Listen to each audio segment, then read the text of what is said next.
Well, welcome everyone. Another episode of the Transform Your Birth podcast. And I have a threesome today, and it's Bek, Tim, and gorgeous little Liam, who is just so distracting. I don't know how I'm going to not look at him for the whole thing. But it's beautiful to have a family. It's also great to have a dad or a partner in to share their experience as well, because they have a very different perspective. So, welcome, you three. Thank you for coming. Hi, Tracy. Hi, Tracy. How old's Liam? 4 months and 2 days. 4 months. Oh my God, and he's beautiful. And where did you have your bub? Flinders Medical Centre in Adelaide. Beautiful. Okay. So let's start with I'll start with you, Beck. How are you feeling about the idea of giving birth? And you can share a little bit then about what sort of preparation you did. Yeah, no worries. So I was a little bit nervous about the unknown with birth. I had had some difficult experiences when I was younger, and it just made me really worry about losing control in that Yeah. situation. So we were looking for continuity of care as something we were really keen on in coming into birth, but Mhm. also to have some education and to understand what we could know ahead of time to make this as smooth as possible. Mm. And actually, we tackled that from a few different directions because we didn't get into the hospital's continuity of care program. So we engaged a doula, Mhm. a student doula actually, B, who I think that was probably one of the very best things we did Mm. in preparing was to have her alongside us through this journey. We also flew over to Canberra to do your course, Tracy, which was amazing in getting Tim and I on the same page and Yeah. making sure that we had the conversations ahead of time Mm. about what I did and didn't want and what I was worried about and what I'm not sure you were as worried, Tim. No, but more just about knowing like what could happen and having thought about it beforehand. So one of the stories our doula shared with us was the reason that she wanted to get into doulaing, and she needed like one sort of live birth experience before she could graduate, which was Liam Mm. in the end, and she graduated shortly after he was born. But the reason she got into it in the first place was because she'd had three kids at Flinders, all of them C-sections, Yeah. because she'd gone into her first birth without having a lot of preparation and a lot Mm. of thought, and had a very specific idea about how she wanted that to go. And then when it didn't go that way, when it turned into, you're going to need a C-section, Yeah. she hadn't prepared for that at all. She hadn't Mm. thought about what she wanted. She didn't know what the options were. And of course, in that moment, you're getting wheeled in for an emergency C. You can't Mm. exactly stop and do the research and have a lot of deep thoughts and discussions with your partner about how you want things to play out. And so Yeah. there are a lot of things she realized afterwards that she could have asked for, but she didn't know that they were options because she hadn't Mm. prepared for that pathway at all. Mm. So her Wow. goal was very much like yours, Tracy, to make sure that the women that she worked with, knew and had at least thought about all the different Mm. possibilities. Yeah, my goal is always to prepare women and their partners for birth under all circumstances because, we just don't know what's going to happen on the day. And it's quite common for doulas to come to this work and feel very called to this work because of their own experiences. And often they start to realize the significance of birth and the impact it has post birth. I always say what we learn in birth sets us up for parenting. And if we come through that doorway, giving birth in a way that causes us to look behind our shoulder and wish we had known this or wish we had known that, then um, that stays with you for a very long time. So, and for those listening, a doula, when you can't get continuity of a known midwife, we do know that that model of care is gold standard in the sense that relationships matter in birth, and women need to trust the people around them. And when they don't know who the people are around them, a good way to fill that gap is to get a doula. So I'm a great believer in doulas. I was a doula for a few years as well, and it's a beautiful job, and it's interesting. Tell us a little bit more about, from both of you, why having a doula made such a difference to you. Uh, I guess first and foremost, in the vulnerable position of giving birth, Mm, having someone on the phone at first we had her on the phone and then we had her in person at the hospital. yeah. But having someone on the phone reassuring me was Mm, actually really valuable. yeah.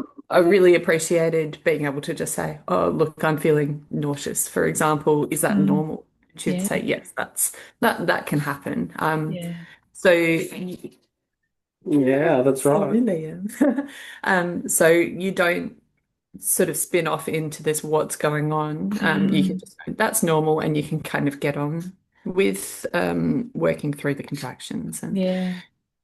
so that I found fantastic. Yeah. And it No. was really good for me as well when I'm, also freaking out a bit about what's happening and how quickly it's all happening and running around trying to, pack the car, finish packing the car and trying to get back into the car and having be on the phone, just coaching back through it so that, Mm, because I'd done your course and all this preparation about, being there for it, but in the moment I was just frantic because it was all happening so quickly and yeah. neither of us had ever done it before. So having this calm and experienced and trained voice on the phone to just Mm. help us through it It's was great backup for you, Tim, because having all of that on your shoulders can be a lot for partners, and particularly for your first one. I think that's very true. Yeah. Yeah. Just to add as well, Tracy, through the process of arriving at the hospital and then and I'm assuming we'll go into the story of how Yeah. it happened, Well, but let's do that now. Let's go into the story. Before we do though, just what changes did you notice from having a doula and perhaps doing the Transform Your Birth course? What were some of the changes that took you from being a little bit anxious about the unknown to being able to go, okay, game on, let's get into this? uh, I feel like by the time we reached the point of giving birth, I feel like I'd looked into everything I wanted to look into. Hmm.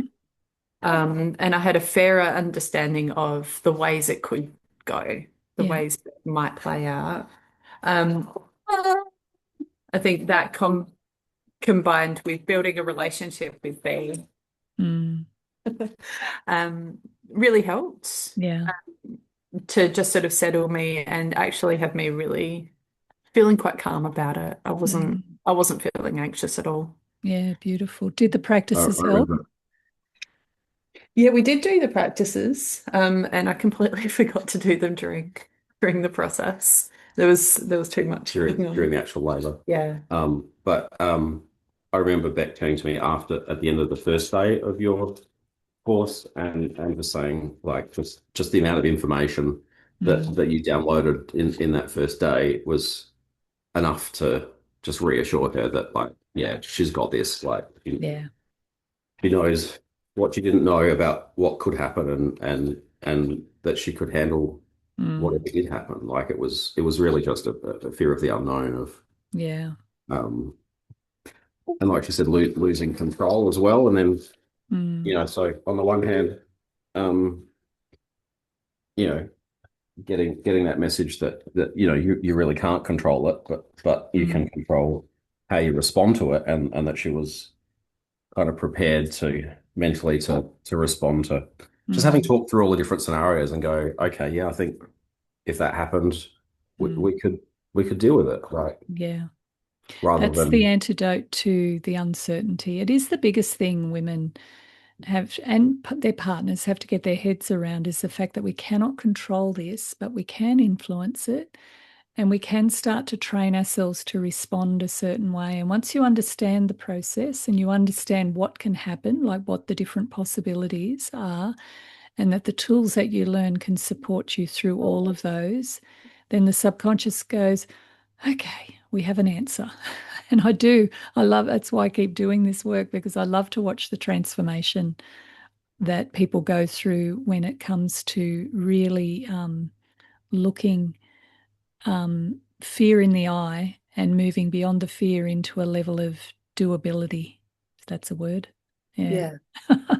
Maybe the last thing that was really valuable from your session as well was giving me reassurance that Tim knew what to do. Yeah. Yeah. Um, Yeah. You had your checklist, Tim. I bet you look shiny, did you?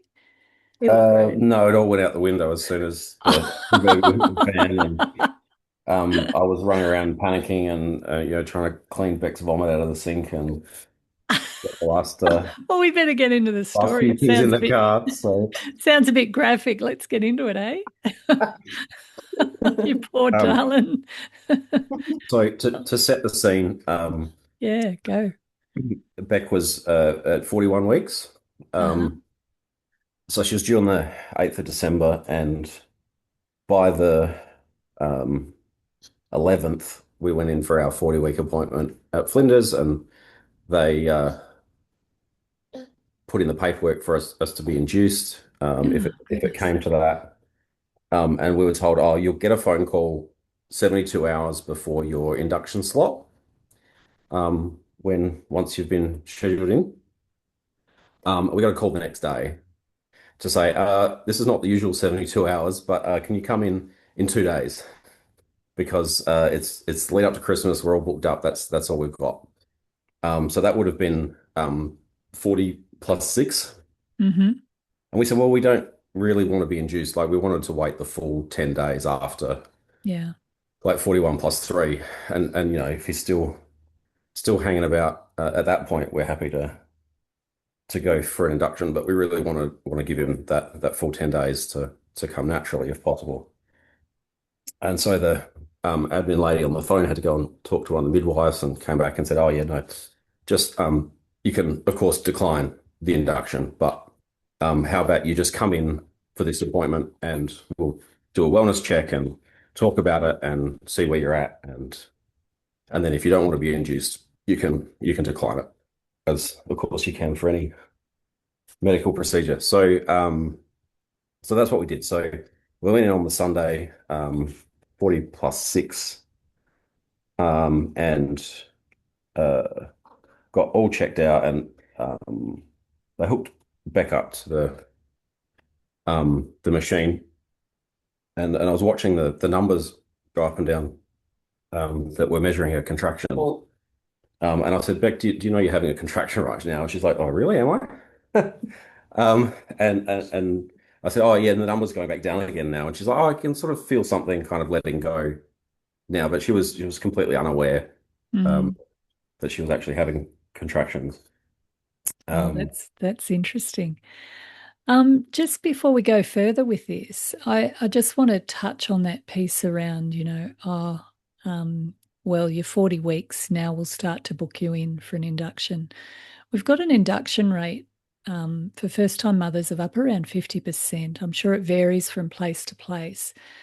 And it seems to have crept in as a, standard procedure. 95% of babies are generally born between 37 and 42 weeks. My daughter-in-law, just recently, I had my first grandchild, which was wonderful. And she went all the way to 42 weeks. And there was absolutely no pressure put on her. The baby was fine. The signals that everything was going fine were very, very obvious. But what can happen if we work with our caregivers in a way where we're not actually aware that these things are actual choices? It's being able to identify the difference between a medical necessity and a choice. An induction, for the most part, is a choice. If you get given well, we'll induce you between this window, how necessary is the induction? If you need to be induced because of medical reasons, you're going to be induced now. not in 2 or 3 days' time. So contemplate that, because the well, we'll induce you because it's coming up to Christmas, or we'll induce you because we've got this window and we can book you in. That is not a medical reason, and that changes birth very dramatically.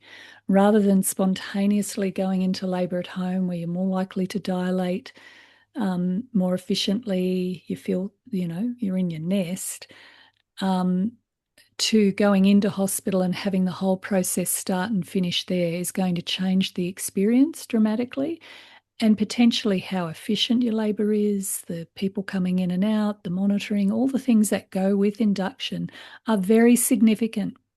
And sometimes our carers play that down. They'll identify a risk of, I don't know, high BMI or advanced maternal age without necessarily also describing the risks of induction. Now, induction can work really well if it mimics a normal labour. I'm certainly not against inductions, and they can be incredibly appropriate under certain circumstances. But I think you highlighted a very clear, what's the word? I think hole that people can fall into if they don't question what's being offered, and even fully understand what that option is likely to invite as well, which is high rates of cesarean, high rates of postpartum hemorrhage, high rates of babies going into neonatal intensive care. It can be very, hard on the mother's body, and it comes with a whole lot of extra bells and whistles, people. So you want to make sure you're very clear before you make that decision. So thank you for highlighting that. So she was having contractions and didn't even know about it. Tell me more about that. Now, doesn't that sound fantastic? Yeah, well, like the meter was going up to like 50 or 60, and I'm frantically Googling to go, what does that mean? And it's like, oh Yeah. yeah, that's pretty well in the ballpark for a contraction. Mm-hmm. And she wasn't even really aware. And so um the midwife comes back in, and Beck agrees to an examination, and it turns out she's fully effaced and 2 centimeters dilated. Mm-hmm. And so, Wow. you know, labor was essentially well progressed without her even being aware of it, largely. Yeah.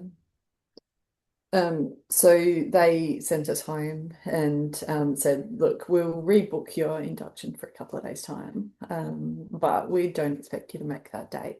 Mm. So we went home and I tried the breast pump to see if I Mm-hmm. could stimulate the oxytocin and kind of get things going. Mm.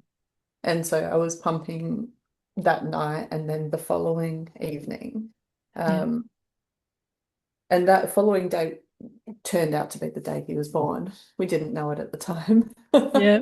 Yeah. So Beck's mum had taken her out for a day of pampering. So Oh. It was a uh, lovely day. we went to go and walk. Where were we going to walk to a cafe or something? And we got sort of 200 meters down the road, and Beck's like, no, I can't. Like weren't even a quarter of the way there, and she's like, no, I can't, I'm not going to make it. So I ran back home, got the car, and went back and picked her mum up, and we went and found. Well, no, we actually, We went and had lunch yeah, in we the went end. and had lunch. Yeah. And Beck had not been eating huge amounts prior to that, because stomach was all kind of squished up and everything, and she had this enormous double cut salad and roll, which she absolutely polished off, and this And a huge milkshake as huge well. milkshake. Yeah. um And did you and see that later? oh yeah. Yeah, um I we I, did. I foreshadowed the sink, but we'll come back to that. And then they went off and got a pedicure and a hair wash and head massage. And Wow. Lovely lead into labor. Oh, so so this is what everyone should be doing in so she early went into the labor. hospital with freshly painted nails and freshly straightened Oh, hair, and just you looking looked good fabulous. for it. It was so nice. Um, so yeah, to now get up to the bit where this all happened. The labor itself, and we didn't know this was possible, but start to finish was less than 3 hours. Oh, wow. And we've That's since fast. found out that's called precipitous labor. Mm-hmm. So 6:30, well, just after 6:30 in the evening, my contractions started, and Liam was born at about 9:20 that Wow. night. So we'd gotten home from this lovely day of pampering, and I got the breast pump out and I started pumping, and then a couple of minutes later, a very strong contraction came straight on. Hmm. And it was a bit unmistakable at that point. So Yeah. Tim got out the timer and we started So I'd already monitoring them. downloaded a contraction timer app.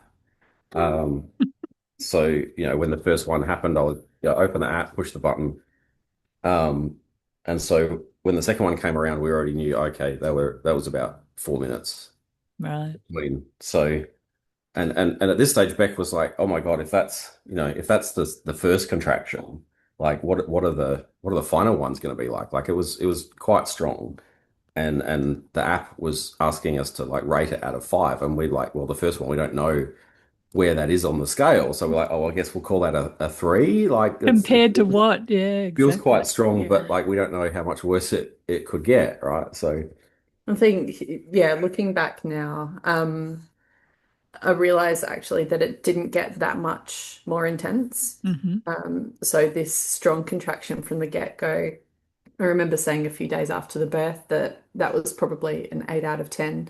If 10 out of 10 was as intense as it got, Yeah. it really started strong, but it didn't get a whole lot stronger. Yeah. So it's interesting. You were already fully effaced and a couple of centimeters dilated. So what that tells us is that there were already contractions happening before you started to realize that you were in serious labor, and that can happen. Where women, start to efface before they're really experiencing those contractions. So it's a bit of a mystery how all this unfolds, and every woman's body is just so different. So tell us so you wouldn't have been home for very long then before you went in. Well, we were home for an hour and a half of that 3-ish it was hours. six Hmm. 6:38 was the first contraction, and we left home at 8 o'clock. Right. So it's just under an hour and a half at home, Yeah. and then just under an hour and a half in the hospital, Yeah. plus the transition, like the drive there. But yeah, so as soon as the contraction started, we got on the phone to the doula and then let her know that things were kicking off. Hmm. Um, and yeah, she was coaching us through some of it, um, and then by the fourth or fifth contraction, like that, after about half an hour, um, the app was, after I think four contractions, the app then says, "Oh, get ready to go to hospital." And it's like, well, this is only like it's only been 20 minutes. Yeah. But they were 3 or 4 minutes apart, right? So we ring the hospital, and the hospital's like, "Oh, it could be, it could start and stop, and you can come in if you want, but call us again when you're having three or four contractions in 10 minutes." And I'm doing the maths on that and going, that's like three Now. and a half minutes apart to 2 minutes apart. Like, we're already like four and decreasing. Like we're almost there anyway.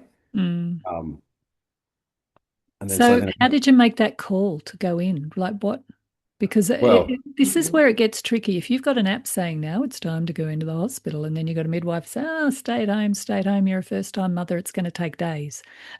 Like, these are the variations that can happen. How did you deal with that noise, and what made you make the call? Because it sounds like you made the call well. what ended up happening was that yeah, Beck spent a lot of that early labor on the toilet, the dilation station, our doula called it. Um, and, uh, and then she started having some bleeding with each contraction. So then we called the hospital back again, and they're like, Mm. "Oh well, if it's just like period blood, then don't If it's worry." mucusy, don't worry about it, or something like this. But by the time we called the hospital back this second time, I was not able to resist pushing. No. So they were still pretty relaxed about whether we'd come in, and I said, no, no, no, we're coming in. Mm. The Uh, time has come. Yeah, yeah. so we rang the doula and we said, "Oh, we're gonna head into the hospital, and and get her checked out, and then we'll let you know if we're going to stay, or if we're just going to come home again. And then it pretty quickly became clear that no. Well, I was worried about Beck giving birth in the toilet at this point because she's like, I can't Mm. can't help but push. And the door's like, oh no, that's okay. That's just the baby's head pushing on like the need to poop button in your pelvis. It's not actually like you're about to, start pushing a baby out just yet. But I was frantic because um, Beck had to have her knees apart because there was a head in her pelvis, and she couldn't do that with her tights on. So like, she's got her pants fully off, and then every time I manage to convince her to put them back on again so we can leave, another contraction starts, and then they're straight back off again. And I'm going, how am I ever going to get you into the car to get you to the hospital? Tim was Oh, in quite a Tim. panic. I Yeah. was I was frantic. Um, and so then B I'm on the sorry. phone says, It's a okay, little bit funny, Tim. I'm sorry. It yeah, yeah, sounds like it was harder for you than it was it's actually for Beck. much funnier in hindsight. Well, I wasn't having the physical sensations, but um, You but don't know how you're going to react until you're in it, do you? B on the phone at this point says, okay, Beck, after this contraction, as soon as it finishes, you're putting your pants on and getting in the car, which I was more than happy to go along with. And then it's like, oh no, but we need to put a towel down. So I had to go find a towel and shove it under. Like Beck was already in the car at that point, so she's kind of lifting her Yeah. hips off the chairs so I can Just in case. shove a towel underneath her, and off we go. So poor B, I told her, oh, we're going to the hospital. We'll let you know if we're going to stay. And then we're like, oh no, yeah, we're definitely heading to the hospital. Meet us there. And then so she gets in her car and she's halfway to the hospital. And then we ring her again. I'm like, I'm pretty sure she's going to give birth right here at home. So she's like, okay, I'm turning around. So she turns around and she's like most of the way back to our place. And then we're like, oh no, I've got her in the car now. We're heading to the hospital. So she's like, okay, well, I'll just stop here, and when I see you pass me on the way to the hospital, I'll tail you. Oh, So, she changed direction about 3 times. But yeah, so she pulled in behind us as we passed her on the way to the hospital, and back at this stage has got the chair fully reclined, and she's got the eye mask on because it's like 8 p.m. on a summer's day, and the The the sun sun glow. glare was like directly mm, in her face. And fortunately, yeah, I mean, we were very, very well prepared. We had mm. all the checklists, and Beck's an organized kind of person, so we had Everything was packed. every Everything was available. Not that Mm. much was used. we didn't end up having time to use a lot of it. One of the At least you were ready. one of the things we did use was that we had the eye mask in the car already. So Yeah. Yeah. Can I uh, ask you, Beck, how were the sensations? What were they like? It's interesting to try and reflect back on that afterwards because I'm finding it really hard to describe Mm, what the contractions felt like now. yeah. Other than I remember quite a lot of intensity in my body, and when it came to the kinds of positions that were comfortable, leaning forward just wasn't doing it. I Mm, needed to be leant quite far back, right. and with my Interesting. legs as far apart as I possibly could. Mm, Um, so like I tried leaning over a chair, um, over a couch, and things like that here, or turning around on the toilet to face the cistern, and none of that was doing it. So, yeah. um, It's yeah, interesting how women have a natural intelligence in their body to know what they need to do at different phases of labor, which is why they shouldn't be tethered. If you give women the freedom to move and to respond to whatever it is, and she doesn't know why and how she's responding that way, she just is. And that needs to be paid attention to because there's an intelligence there that sometimes medical professionals don't appreciate the significance of. Yeah. yeah, I do remember asking for a heat pack, for Mhm. my back, yeah, Mm. I was. which I didn't end up getting because Tim was a bit preoccupied with the sink. Oh yeah, no, I forgot to tell the part of the story where she's like, I need to vomit. I'm like, turn around and do it in the toilet. She's no, I don't have time. So she stood up and turned to the ensuite sink and vomited in the sink. And so then I spent the A good next deal of my little labor. the next little while running around trying to find a plunger and trying to plunge the sink and the smell was so bad I couldn't be in the ensuite without holding my nose. Like it wasn't even enough just to not breathe in. I had to physically hold my nose. So I'm like holding my nose with one hand, plunging the sink with the other, and then like periodically leaning out of the ensuite to take a breath. It was You poor thing. It was an experience. Yeah. That's loved. See, these are the things that bring you together. There's no mystery between the two of you now. no. He's probably seen more of you than Beck, you. Beck would have much preferred that I left the sink and went and found her a heat pack, but Yeah. I Uh, ended up at the other loo of the house, which didn't have the sink in it. But yeah, so when we reached the hospital, B had coordinated with Tim that he would drop me off at the passenger loading bay and put me in a lift up to emergency, mm, and she would meet me at emergency with a wheelchair. yeah. Um, just having two people do that was amazing because I Mm, quite literally got dropped in a lift, and when the lift doors opened, she was there ready for me. wow. yeah, Um, because I was again panicking about, well, how am I, I can't leave my car in the loading dock, but I can't leave my wife in the loading dock while I go and park the car, and Mm, I don't want to go and park in the garage and make her walk all the way from yeah. the parking garage. So like, how is this going to work? And then so again, thankfully we had B there, Mm, just another pair of hands yeah. to make that work. So So when you got to the hospital, what unfolded then? so B took me through to the birthing assessment suites, and we went straight into an assessment bay because none of the rooms were available at Oh this wow. point. it was There, Christmas, so the inn was full. yeah, they were cleaning a few rooms, so they were nearly ready, but I consented to an examination when we arrived, and they checked, and I was 10 centimeters. Hmm. And bearing in mind that I couldn't not push, I was really glad to hear that. Yeah, for sure. Um, and so they offered us a room, and by this point, Tim arrived and asked if it could be a room with a bath because I was Hmm. interested in a water birth. Yeah, So we managed to get into a room that was freshly mopped, straight in and straight into the shower. yeah. Um, They'd yeah, they'd literally just finished cleaning the room. Because yeah, I heard the midwife talking about, oh yeah, room seven's available, and then I'm like, oh, does room seven happen to have a bath by any chance? And they're like, no, but room eight does, and we nearly finished cleaning that. So then they're wheeling us into room eight, and they're like, oh, just be careful, the floor's still a bit slippery because we've just finished cleaning it. And then they turn the bath on, and so the bath was filling in the background for the entirety of the rest of the labor. And she never actually got in it because by the time it was full enough for her to get in, she was too far advanced Yeah. to want to get in it. So we didn't actually get to use it in the end. But no, we So just you got. were pushing in the shower? Yeah, that's right. Mm. So at first there was just a hospital chair in the shower, but I couldn't sit down, so Mm. it's kind of hovering above it, which wasn't working for me. So I tried standing up and leaning against a wall, and that was not really working for me either. oh, you didn't really have the strength at that point to hold your own weight. Mm. She Yeah. tried What standing up.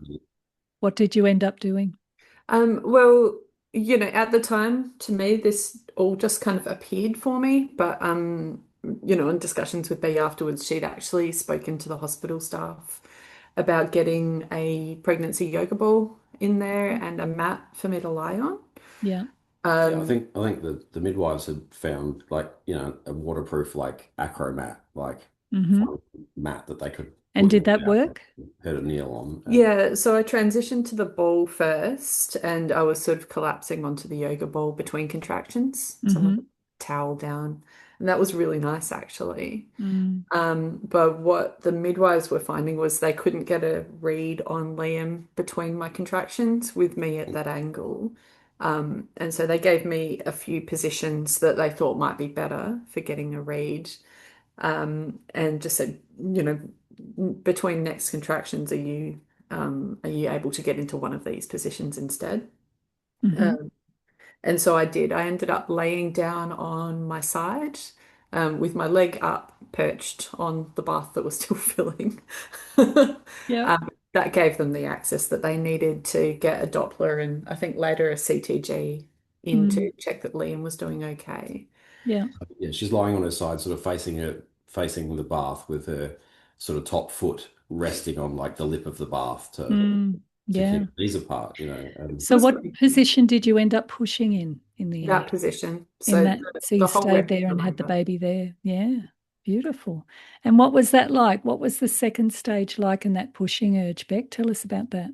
Um, I've heard people talk about, fighting the urge if it's too soon and things like this. Mm, And just in that moment, I couldn't understand how you could possibly fight this. yeah. It felt just like very strongly like my body knew what it needed to do. Mm, Was it was ready. mm, So, but yeah, by the time we were in the hospital and I knew I was fully dilated, then when we were in that hospital shower, I was just really going for it at that point. mm. Yeah. Yeah. Sometimes when women find themselves in that situation where they're wanting to push at home and then still need to get to the hospital or where the place that they're birthing, it can really interrupt that second stage and they can then hold on. And it can be difficult sometimes to even reverse that. But it sounds like there was no reversing it for you. So how about you tell us what it was like when you met little Liam? Let's hear it from you first, Beck, and then we'll listen to Tim. Yeah, it was the whole process and that whole night afterwards just so surreal. Mm, We went from a very ordinary day, it felt like, to mm. suddenly we had a baby in our arms. Yeah, wow. So there was a lot of, hang on, we have a baby now in my mind. Um, and he was so little as well. Mm, Beautiful little boy. yeah, Yeah, it was lovely having the time for him to lay on my stomach and yeah, I was hoping to let him climb up to latch, but I think I was a little bit too inclined where I was yeah, sitting. yeah. So that didn't happen. I ended up needing to pull him up. Mm, Um, And then they thought that maybe he wasn't able to climb up because the umbilical cord was too tight. So mhm. at that point, we decided to cut the cord, and then realized that it had been 40 minutes or something that he'd been attached.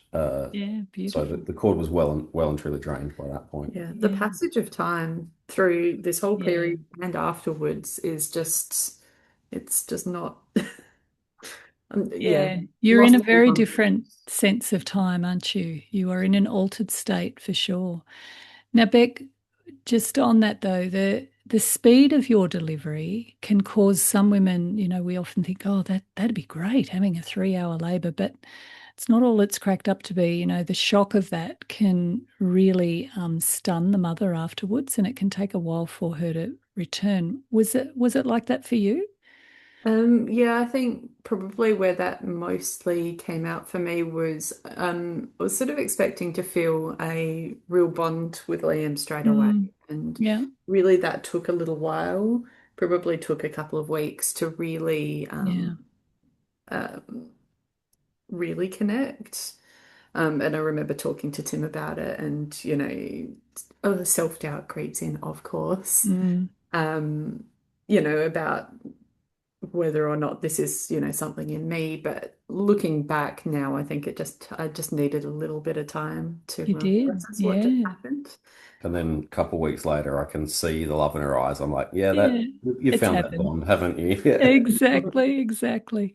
I But, love but that you've brought that up because the I think we can have expectations about how we should or shouldn't be feeling. And bonding is a very unique experience. And every time you meet a baby, and I found this with my four, every time they landed, there was a different kind of flavor to that bonding process. But I always remind people, don't underestimate it. It's a biological necessity and it can take a little bit of time for some mums and also for dads too. It can be a slow burn and then it happens. Tim, what was it like for you? Tell us your experience of meeting Liam. well, yeah, I mean, it was surreal, as Beck says, and the other, there's another whole chapter to the story yet, really, because um, when after he was born, then he lay on Beck for a bit, and then they put him on me while they cleaned her up. And she needed some stitches, and and then they took him from me and put him on the heat lamp bed thing where they do all the assessments, and and the midwife was had her little oximeter with probes on his hand and his foot, and she's like, oh, we really want these two numbers to be the same to show that like all of his circulation is working. His hand and his foot are reading the same, but the foot was a bit low. Hmm.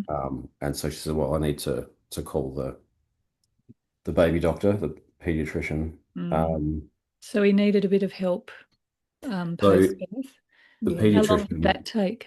well, oh, it's a whole story. The pediatrician came in and redid the same measurements, and they were closer together by that point. But she's like, oh, I'm just not sure. And this was like a little handheld unit that just gave you one number, or two numbers, one for the hand, one for the foot. And she's like, I just want to wheel him around to the neonatal unit just to use their machines, get a Hmm. better read on it. So at this point, I follow Babe and Doctor out of the room, say goodbye to the doula, say goodbye to Beck, and head around to the neonatal unit. And then we get there, and um, they're hooking up to these machines, and then looking at the numbers and going, oh, we'll just keep him for half an hour and see. Just a little quick 30-minute admission. Mm. How long Um, did he end up being in there? Couple of days. what days? Oh, that would have been difficult. So Um, when this is an important realization after birth that there can be some separation, and sometimes couples find that the most difficult part of the whole process. Um, because it's not normal to be separated from your newborn when they're born. So that would have been quite difficult. So when you got him back, Tim, can you tell me more about your bonding and what like how you were able to support Beck and Liam, but also your own connection with little Liam? well, I mean, I followed him the whole way. Beck was left in the delivery room, Hmm. but I went with, and um, yeah, it was really like, okay, you're a parent now. Like the doctors are talking to Mm. me and giving me all this information and asking me to make these decisions. Beck's not even there. It's really like Mm. in the hot Welcome seat to fatherhood. straight away. Like, Advocacy straight away. Yeah. and um, and at this, and then I think it must have been about like 2 a.m. or something that Beck finally, came around to the neonatal unit to join me. And so yeah, I was, left alone to look after this little guy and make all the decisions for him. Um, it in the end, we he spent several days in the neonatal unit, and we had a lot of support from the staff there to learn how to bathe him, learn how to change his nappy, learn how Mm. to burp him, settle him, all this stuff. So, we had a really good, couple of days of really strong support. And, in the end, there was nothing really wrong. Like it was all very precautionary, kind of stuff because the birth was so fast. Yeah. His oxygen levels just took a bit longer than they would like them Mhm. to stabilize. So, it was kind of we're in the neonatal unit with all these extremely premature babies, and we've got this, healthy, happy, Mm. robust little guy, who's not got anything wrong with him, but kind of felt a bit like we were out of place. But it was really fantastic to just have that time in Mm. the hospital to, be well supported, have all of the staff around us Yeah. to show us what to do, and Did you feel that bond with him Tim, or did that take a while to come through? I don't know. I, I still sometimes will be like, oh my God, I have a son. Like, this baby is mine. Like, Yeah, I had an actual child. Like, I don't know, maybe the bond's still still forming. yeah, I think I might bond better with him when I can have a conversation. It's like at the moment he's very, very cute, and yeah. seeing him start to respond to you and smile at you, and we've got Mm, some laughter out of him the other day. So I think it's just day it's by it's day. it's building. It's building over Yeah, time. The more, yeah. you know. Thank you for both of your honesty around that, because I think sometimes we can feel inadvertently the pressure that we should feel a certain way. And like I said, it's a very unique and individual experience. So going through what was a very quick labour, and often as first-time parents, we can expect the exact opposite, which is very long, long labours, and this can go on for days.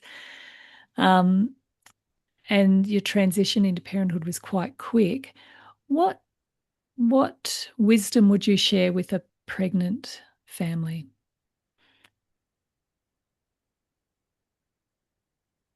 I think seek out support. Like, you don't Hmm. have to do it on your own. Yeah.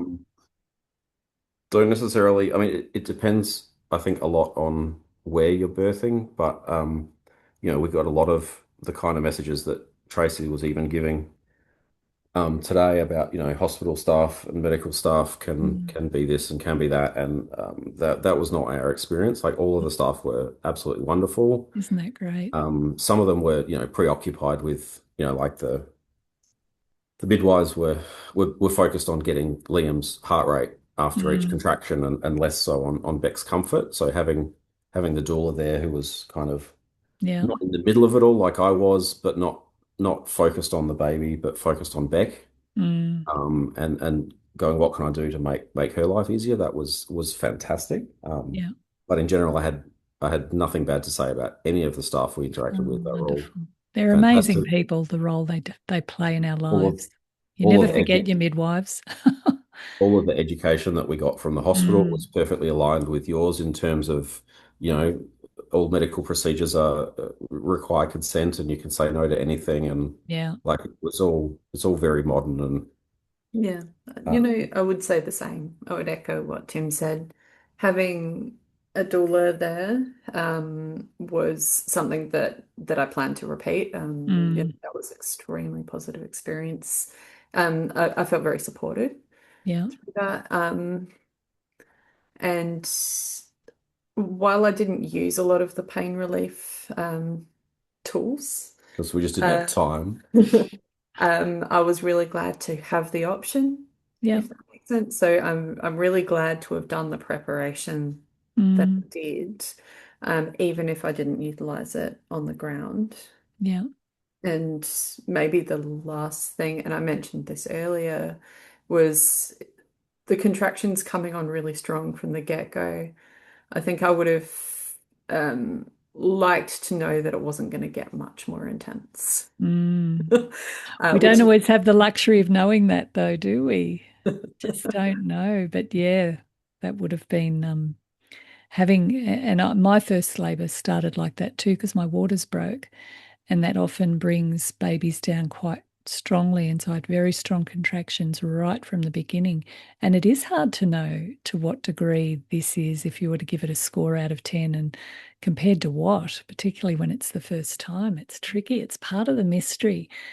And we've got to find ways to find comfort in that space. And the beautiful thing about labor is you are in an altered state. Once, if you don't fight it and you just allow yourself to roll with it, where you don't tend to think in the same way. So you don't worry too much about it. But what can happen, and I think Beck's alluding to this, is because you don't know how long you're going to be in labor for, and you don't know how intense this experience is going to become. Like, the idea is it gets more intense as you go further. If you start off intense and you think, oh my God, and this is only the first part, not knowing where the finish line is and not knowing to what degree it's going to grow in intensity can really mess with your mind. So the only way to deal with that is this contraction right here, right now.